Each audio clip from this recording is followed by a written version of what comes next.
Cincinnati's water utility told over 1 million people to cut back on watering their lawns, and almost nobody asked why. The Ohio River, the only source of drinking water for this city, spent last summer running at roughly 85% of normal flow. That number sounds small. It is not small. Because Cincinnati has no reservoir, no storage buffer, no backup lake sitting behind the plant waiting for a bad year. Just a river, a tunnel, and over 1 million taps depending on both staying full at the same time. That is the scandal. Not a chemical, a design. I work in water treatment. I have spent years around systems exactly like this one, and I want to be precise, because precision is the entire point of this story. I am not scared of a river running low. Rivers run low. That is what rivers do in a drought. What scares me is a city that built its entire survival plan around a variable nobody controls, and then acted surprised when the variable moved. And to be clear, I don't think anybody at that utility panicked last summer. That's actually part of what makes this interesting to me professionally. Nobody panicked, because the system did what it was built to do. It absorbed the stress, issued an advisory, kept the taps running. That's competent operation. But competent operation of a fragile design is still a fragile design. Those are two different sentences, and people keep collapsing them into one. Let's start with the plain mechanics, because the official story skips them fast. Greater Cincinnati Water Works pulls most of its water, about 88% of it, straight from the Ohio River through the Richard Miller treatment plant. The intake sits on the Kentucky side, more than 100 feet down, below the actual riverbed, feeding an underground tunnel that pumps water up into the plant. It's a genuinely impressive piece of engineering. I mean that. Workers actually walk down into that river station to check it, more than 100 feet under the water, moving above their heads. That's not a detail I'm including for atmosphere. It tells you this whole system runs through one physical choke point, one pier, one tunnel. Every gallon that reaches 88% of this city's taps passes through that single point first. But an impressive intake is not the same thing as a resilient water system, and that distinction is where this whole story lives. The other 12% comes from groundwater, the Great Miami Buried Valley Aquifer, pulled through the Charles M. Bolton plant. And look, I want to be fair here, because that aquifer is real redundancy. It is a genuine second source. But 12% is not a backup plan for a city of over 1 million people. 12% is a rounding error with a treatment plant attached to it. If the river has a bad year, that aquifer is not stepping in to cover the gap. It physically cannot. So here's the first real reveal, and it is not exotic. This was not random. This is not a surprise mistake made last year. Cincinnati has run this exact configuration, one dominant river source, one small groundwater cushion, zero large-scale storage for decades. Western cities build reservoirs specifically because rivers are unreliable. Cincinnati never did. Not because nobody understood the risk, because the risk is not hidden. It is published, right there in the utility's own water quality reports, year after year, in plain language. The Ohio River is classified by the Ohio EPA as highly susceptible to contamination. That's not my interpretation. That's the state's own classification. Sitting in a document nobody reads until a summer, like last year, forces the question. Now here's where it gets uncomfortable, because I don't think this is a story about somebody hiding something. I think it might be worse than that. I think this is a known, documented, decades-old vulnerability that simply never got addressed, because it never produced a headline. And that's the pattern I want you to notice as we go through this, because it repeats. Spills get a press conference. Slow degradation gets an advisory nobody reads. Think about how differently those two failure modes get treated. A chemical spill gives you a start date, a source, a plume you can track down the river mile by mile. It's dramatic. It's coverable. People show up with cameras. A slow flow decline gives you none of that. There's no starting gun. There's no single event to point a camera at. It's just a number on a gauge slowly drifting the wrong direction for weeks. And by the time it's bad enough to matter, it's not a story anymore. It's just weather.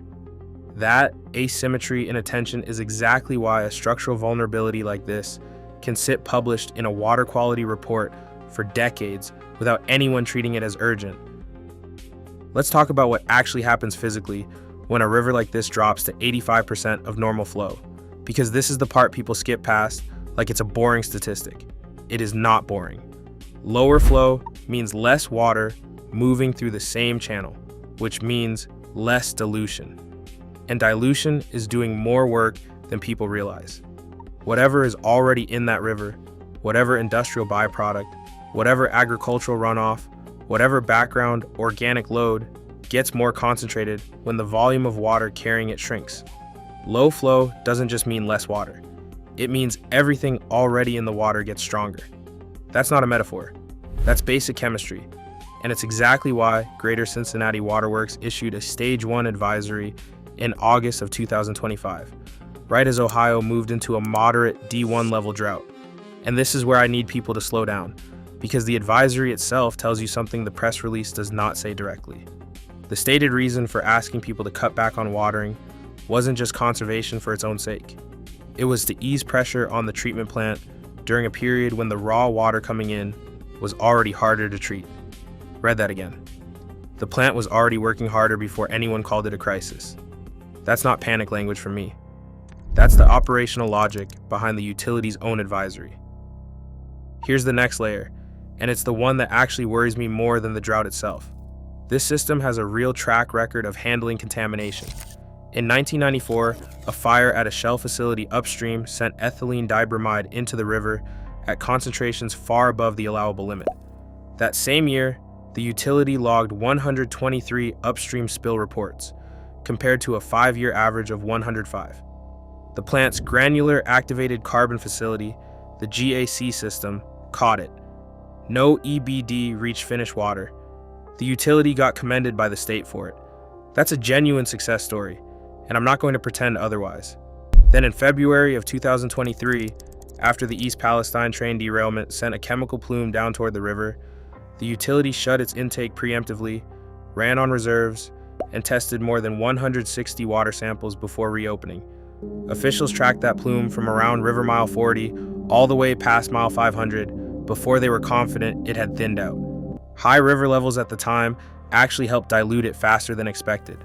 Again, no contaminants detected. Again, a real functioning response. Notice what saved them both times. In 1994, it was the carbon. In 2023, it was honestly high water. High flow diluted that plume faster than anyone expected. Read that twice because it's important. The thing that helped the system survive its most dangerous recent event was exactly the condition the system doesn't reliably have anymore: high flow. The same variable that was working in the utility's favor during the 2023 emergency is the same variable that had dropped to 85% of normal by the following summer. So why am I not comforted by any of this? Because both of those events were spikes. Sudden, identifiable chemical events with a clear starting point and a clear detection target. You can shut an intake against a spike. You cannot shut an intake against a river that is just quietly, chronically, seasonally low. There's no valve for drought. You can't close the tunnel on flow decline the way you close it on a plume. The entire emergency playbook this utility has built and genuinely earned credit for is a playbook for spills. It is not obviously a playbook for scarcity. And that's the mismatch nobody in the official communications wants to say out loud, because saying it out loud means admitting the emergency response system and the drought response system are not the same system, even though the public assumes they are. This is where the technology question gets interesting. And I want to be careful here, because I am not saying the GAC facility is bad technology. It is genuinely excellent technology. 1 cup of that activated carbon has the surface area of roughly 25 football fields. It absorbs organic contaminants at a scale that's honestly kind of beautiful, if you're into that sort of thing. It cuts the chlorine demand by 2/3. It is a legitimately world-class piece of engineering, and Cincinnati was a pioneer in building it. But here's the question that matters, and it's a fitness question, not a competence question. GAC was built, tested, and proven against acute organic spikes, things like EBD from a fire or the chemicals from a derailment. Does that same treatment train respond the same way to a slow, sustained rise in background concentration caused by drought rather than a discrete industrial event? I don't know. And that gap in what I know is not a technicality. Because as of this recording, I have not found a published drought-specific water quality testing protocol distinct from the utility's spill detection protocol. That might exist internally, it might not. That's a real open question, and I'm not going to pretend I have the answer just because it would make a cleaner ending. This is the part where I'd want to see the actual internal sampling schedule, not the public-facing summary. A treatment plant designed around catching a plume is built to answer one question fast. Is there a spike? Yes or no? A drought doesn't ask that question. A drought asks a slower one. Is the baseline itself creeping upward week over week in a way a single grab sample won't catch unless you're specifically looking for a trend instead of a threshold? Those require genuinely different testing philosophies. One is built for detection. The other is built for trend analysis. I have no confirmation which one, if either, this utility runs continuously during a drought advisory, and that absence of confirmation is the whole point. Let's talk about the monitoring network for a second, because on paper it sounds airtight.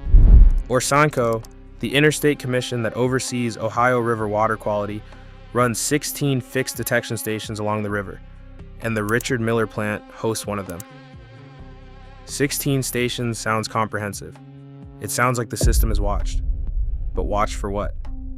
That network was built, funded, and calibrated around chemical spill detection, tracking a plume as it physically moves down the river after a known event, like the derailment. It was not necessarily built to flag the slow chemistry shift that happens when flow drops and stays down for weeks. A sensor tuned to catch a spike is not automatically tuned to catch a drift. That is the kind of detail that sounds boring right up until you realize it might be the entire case. I want to be fair to the engineering here, because this isn't a flaw unique to Cincinnati. Most interstate river monitoring networks in the country were built the same way, after a specific disaster, funded to prevent a repeat of that specific disaster. That's a completely rational way to build infrastructure. It's also, structurally, a system that will always be one step behind the failure mode nobody has been hit by yet. Drought-driven concentration is exactly that kind of failure mode. Slow, cumulative, not dramatic enough on any single day to trigger the alarm the network was actually designed to sound.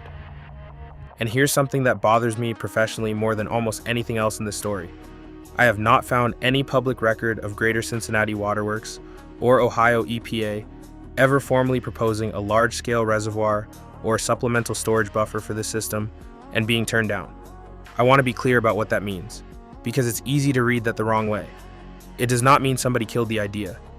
It might mean nobody with real authority ever seriously proposed it, which, if true, is arguably a stranger problem than a rejected proposal would be. A rejected plan at least means someone asked the question. The absence of a plan means the question may never have been formally asked at all. I'd want that confirmed directly from utility board records or capital planning documents before I'd say more than that. But the fact that I can't find it easily, as a person who does this professionally, is itself a small alarm bell. And look, I get why nobody proposed it. Reservoirs are enormously expensive, they take land, they take decades, and for most of this utility's history, the river simply never gave anyone a hard enough reason to fight that political and financial battle. That's not corruption.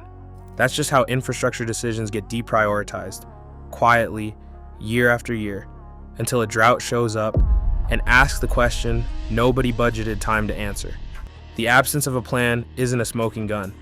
It's something closer to institutional inertia, and honestly, inertia is harder to fix than a scandal, because there's no single person to hold accountable for a decision that was never actually made.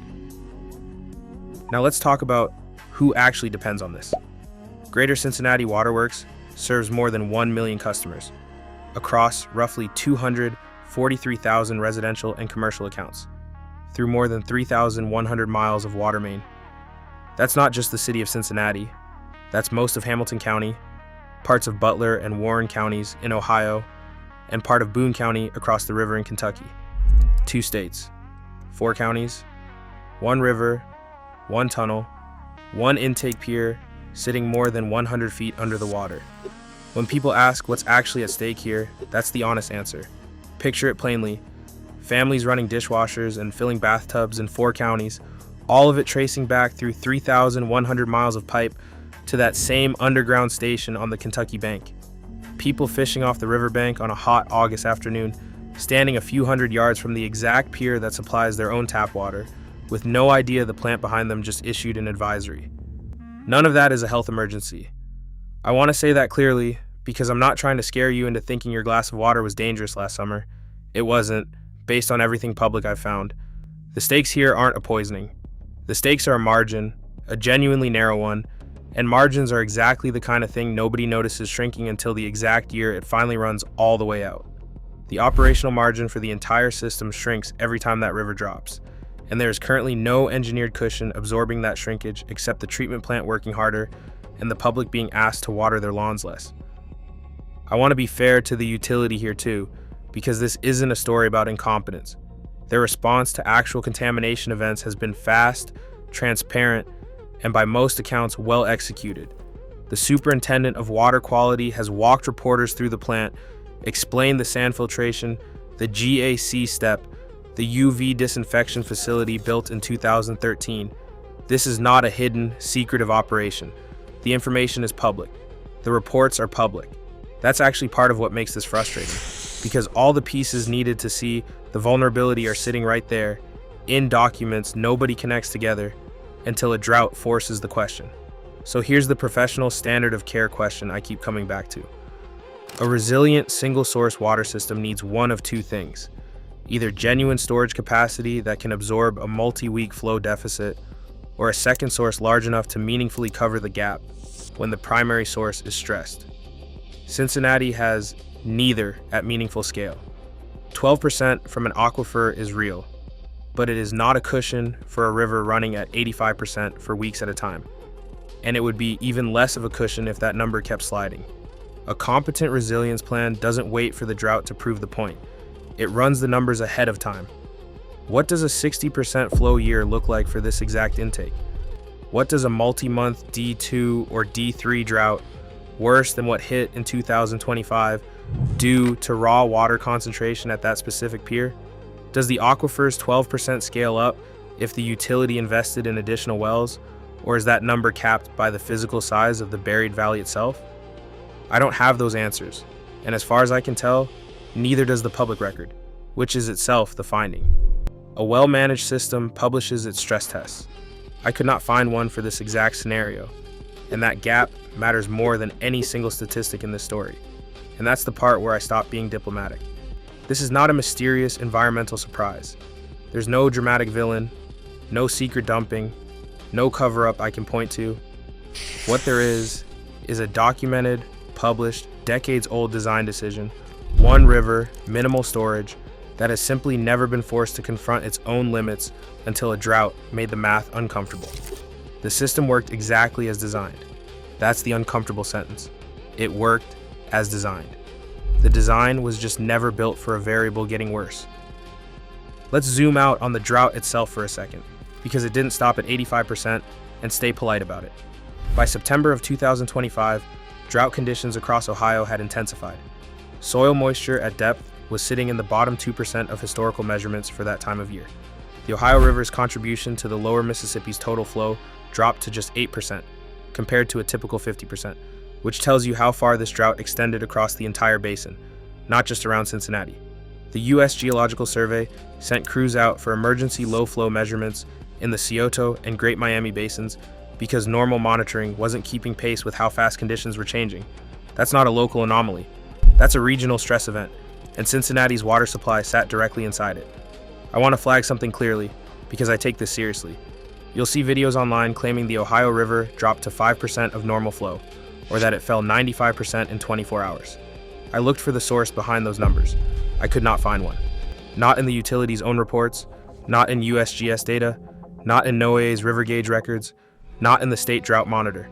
What I could confirm is the 85% figure from August 2025, tied directly to the Stage 1 advisory. That's a real number from a real document. The other number appears to be circulating without a traceable source, and I'm not going to repeat a number I can't stand behind just because it sounds more dramatic. The real number is disturbing enough on its own, and frankly, that should bother you more, not less. You don't need an exaggerated statistic to make this story matter. The actual documented one already does the job. So where does that leave us? It leaves us with a river that is still the only real source. A tunnel that is still more than 100 feet under the riverbed, still the single point every drop of that 88% has to pass through. An aquifer that still only covers 12%, no matter how good the Bolton plant is at treating it. A monitoring network still calibrated primarily for spills, not slow drift. And a drought cycle that, by every regional indicator, is not a one-time event, but a pattern this basin is going to see again. The root mistake here isn't a chemical, and it isn't a cover-up. It's simpler and somehow more frustrating than that. It's a system that built its entire emergency infrastructure around detecting sudden events and never built an equivalent infrastructure around a slow one. Reactive management for spills. No comparable structural answer for scarcity. Public reassurance that the plant is handling it. Which is true. Right up until the point where handling it just means asking 1 million people to water their lawns less and hoping the river cooperates. The geese on that river are not going anywhere. The industrial history upstream is not going anywhere. The drought pattern across this entire basin is not going anywhere either. And the reservoir that was never built still isn't there. That's not a cliffhanger. That's just Tuesday. On a river that has never once been asked to prove it can handle what's coming. Because so far, barely, it always has. I'm not telling you to panic about your tap water tonight. I'm telling you that the margin this entire system runs on got a little thinner last summer, and nobody built anything new to widen it back out. The tunnel is still 100 feet under the riverbed. The intake pier is still the only real doorway into that plant. The aquifer is still covering 12%. No more, no less, no matter how good the treatment behind it gets. The day the river doesn't cooperate the way it barely did last time, there's still no second river waiting behind it. That's not a prediction. That's just the design, sitting there, unchanged, waiting for the next dry summer to ask the same question nobody's answered yet.